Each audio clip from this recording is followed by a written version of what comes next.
2013 में मुजफ्फरनगर में हुए सांप्रदायिक दंगों में 7 महिलाओं ने रेप के आरोप लगाए थे। इन्हीं में से एक केस में हाल ही में मुजफ्फरनगर की एक अदालत ने फैसला सुनाया है और इस केस में 3 में से 2 आरोपियों को दोषी माना है। एक जो आरोपी था उनकी मृत्यु हो गई थी केस के दौरान।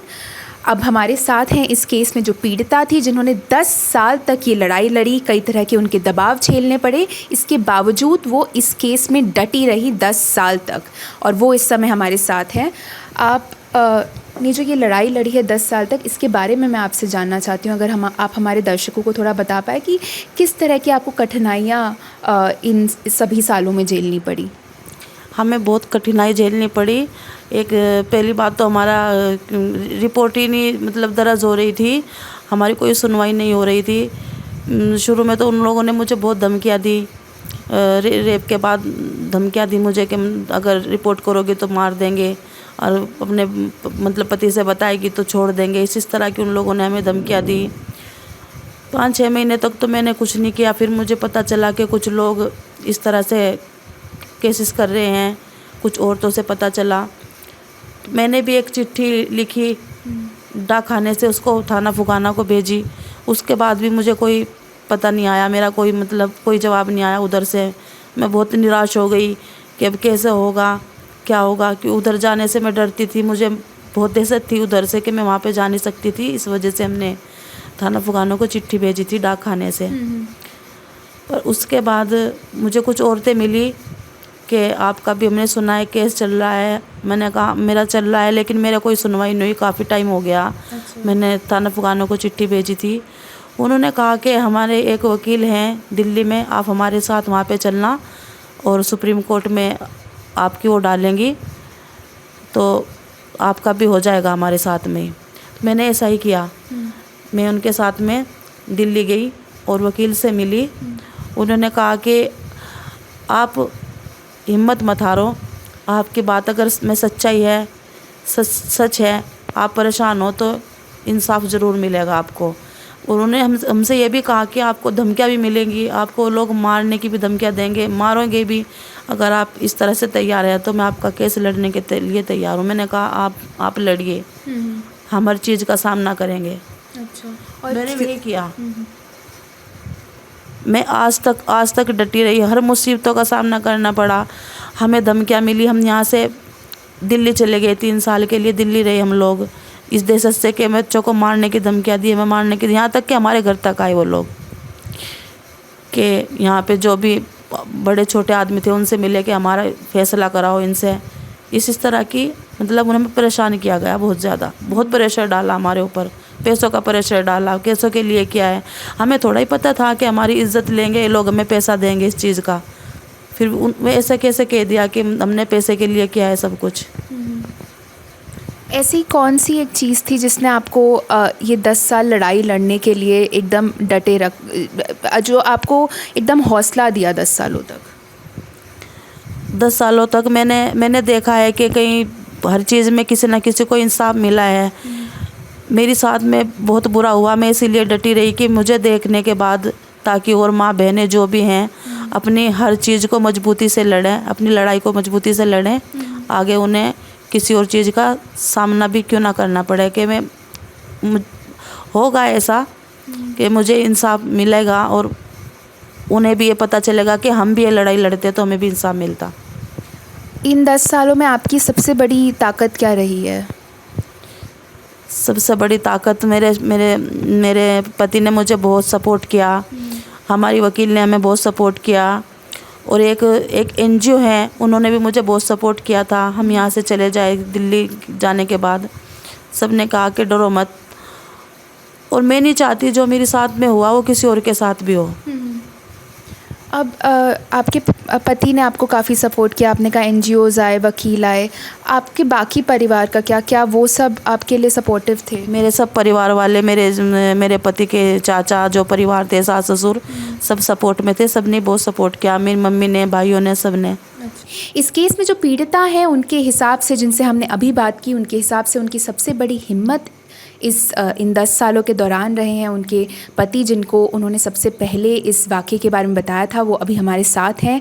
आप हमें थोड़ा बता सकते हैं कि इन 10 सालों में आपने किस तरह से जो भी कठिनाइयाँ आई हैं उसको किस तरह से झेला? मैम कठिनाइयाँ तो बहुत आई। जैसे इसमें ट्रायल शुरू हुआ था तो मैम को जाना पड़ता था बयान के लिए, और थोड़ा थोड़ा बयान होता था। ये कोई 8-9 महीने के साल भर के करीब मैम का बयान चला। फिर इसी तरह से थोड़ा थोड़ा करके मेरा बयान चला। 8-9 महीने के करीब मेरा भी बयान इसी तरह से चला। फिर एक गवाह और थे इसमें, उनका भी इसी तरह से चला। बहुत परेशानी हुई मैम, बहुत ज़्यादा परेशान किया गया। किस तरह की कठिनाइयाँ आपने झेली? आपके ऊपर भी कई तरह के उन्होंने दबाव डालने की कोशिश की, आपने बताया ये कोर्ट को, इसके बारे में हम थोड़ा बता सकते हैं आप? हाँ, मैम यहाँ तक भी आए थे कि आप फैसला कर लो इसमें, और इधर उधर से बहुत लोगों से दबाव बनाया कि आप मान जाइए, फैसला कर लीजिए। कई बार डायरेक्टली तो नहीं, लेकिन इधर उधर से पता लगा कि वो कह रहे थे कि तुम्हें मार भी सकते हैं, इस तरह का सुनने में आया है। पर फिर हम लोग यहाँ से दिल्ली चले गए थे कि हमारे साथ कोई हादसा ना हो जाए, कोई घटना ऐसी ना हो जाए। हम लोग 3-4 साल के लिए दिल्ली चले गए थे। तब हम दिल्ली थे, वहीं से इसमें ट्रायल शुरू हुआ, और वहीं से बयान के लिए हमें मुजफ्फरनगर आना पड़ता था दिल्ली से, और फिर बयान के बाद फिर दिल्ली जाना पड़ता था दोबारा। आपको इन 10 सालों के दौरान सबसे ज़्यादा हिम्मत किस चीज़ से मिली? क्या था वो जिससे आपने भी अपनी बीवी को हिम्मत दी? बस हमारी जो वकील थी वरंदा मैम जी, मैम ने हमें कहा था कि देखिए, अगर आपके साथ गलत हुआ है और आप कुछ ये लड़ाई लड़ना चाहते हो तो मैं आपका साथ दूंगी। कहीं जैसे इसमें और केसेस थे, और केसेस में लोगों ने फ़ैसला कर लिया था, तो हमें समझाया था मैम ने, देखो अगर आपको भी फैसला करना है, मैं आपकी लड़ाई नहीं लड़ सकती। अगर आपको लड़ाई लड़नी है तो हिम्मत से, मेहनत से, पूरी मेहनत से लड़नी होगी। आपको हर तरीके से तोड़ने की कोशिश की जाएगी, पर आपको डटे रहना है। बस वही मैम ने हमें बताया था कि आपको हिम्मत नहीं हारनी। तो इसी वजह से हम जो डटे रहे कि आपको इंसाफ मिलेगा, आपको लड़ना है। वही हुआ, हम लड़े, इंसाफ मिला।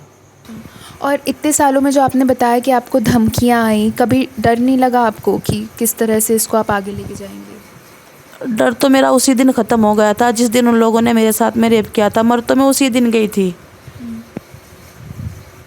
और आखिरी सवाल अब लूँगी कि ये जिस तरह की आपको धमकियाँ आई थी, ये कब तक चलती रही? ये पूरे 10 साल चली कि कुछ उनमें डर बैठा कुछ सालों के बाद जब केस में सुनवाई शुरू हुई? तो केस में सुनवाई होने के बाद हम दिल्ली थे, तो उनके बाद उनका कुछ फ़ोन वोन कुछ किसी का कुछ नहीं आया हमारे पास। लेकिन कुछ साल तक उन्होंने बहुत परेशान किया हम लोगों को। सबसे ज़्यादा नुकसान हुआ मेरे बच्चों की पढ़ाई का। मेरे बच्चे यहाँ से शुरू से पढ़ाई की थी, फिर हम दिल्ली चले गए, वहाँ से फिर शुरू से पढ़ाया, दिल्ली से घर वापस आ गए, यहाँ से फिर शुरू से पढ़ाया।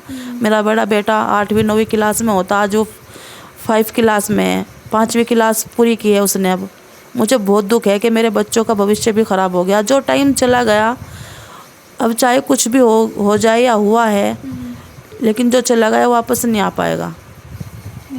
और जो ये कोर्ट की लड़ाई रही है, कोर्ट जिस तरह से केस जिस तरह से कोर्ट में चल रहा था, क्या आप उससे संतुष्ट थी? क्या वो सही पेस पे चल रहा था, सही स्पीड पे चल रहा था? हमारी साइड से तो सही चल रहा था, बट जब हम वहाँ जाते थे हमारा तो हो जाता था। वो दूसरे वकील जो थे, दूसरे मुलजिमों के जो साथ में थे, थोड़ा बहुत करते थे, कहते थे हमारी वहाँ पे तारीख है, वहाँ पे है, हमें जाना है। हमें इस तरह से परेशान किया गया। कोर्ट में भी उन लोगों ने बहुत परेशान किया हमें। मैं बहुत बार जा चुकी हूँ। मैंने 7-8 महीने तक तो मेरे बयान चले। इतने टाइम मेरे पति के बयान चले। 2 साल तक तो हमारे बयान में परेशान किया उन लोगों ने हमें।